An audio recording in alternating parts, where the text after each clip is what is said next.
А нужно ли платить за петличку 10 косарей?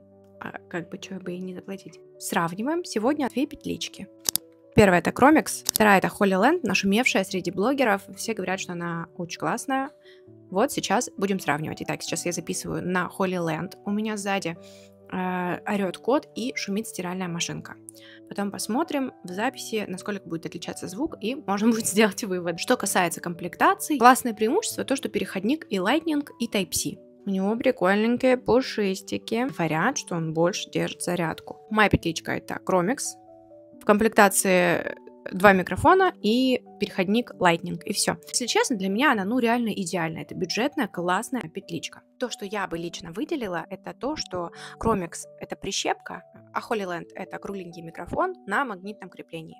В общем, на монтаже будет понятна разница какая в звуке. Интересно будет, на каком будет слышно или не слышно мою стиральную машинку.